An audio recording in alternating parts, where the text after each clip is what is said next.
पाहण्यासाठी आमच्या YouTube चॅनलवरील PVR म्हणजेच पंढरी वार्ता या न्यूजला सबस्क्राइब करा आणि शेजारील बेल आयकॉनवर क्लिक करा।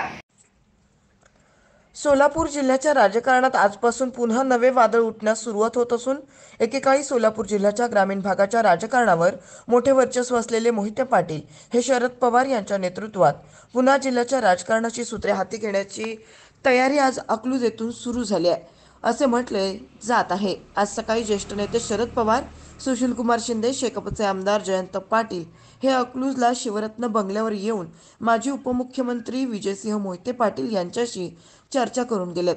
तर सायंकाळी राष्ट्रवादी काँग्रेस शरदचंद्र पवार पक्षाचे प्रदेशाध्यक्ष जयंत पाटील यांच्या उपस्थितीत धैर्यशील मोहिते पाटील यांनी पक्षप्रवेश केला।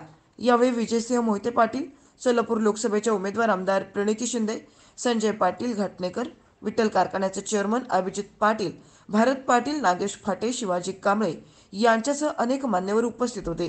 तर या प्रवेश सोहळ्याचे साक्षीदार होण्यासाठी शिवरत्न बंगल्यावर माळशिरस, माढा, पंढरपूर, सांगोला, करमाळा, सोलापूर जिल्ह्यातील मोहिते पाटील समर्थक व महाविकास आघाडीचे समर्थक हजारोंच्या संख्येने उपस्थित होते। आज सगळ्या बहिणींनी माझा आशीर्वाद दिला, माझा सत्कार केला, मला आशीर्वाद दिला आणि दाखवून देऊया की जेव्हा अकलूज आणि सोलापूर एकत्र येतं तेव्हा काय होऊ शकतं।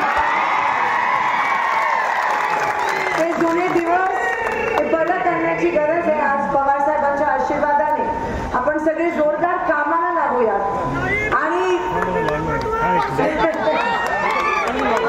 आपली संस्कृती जपून ठेवूया। आपण त्या पातळीला जायचं नाही। वैचारिक तत्वावर ही लढाई लढायची आणि विजय आपलाच आहे हे निश्चित आहे। धन्यवाद। जय हिंद।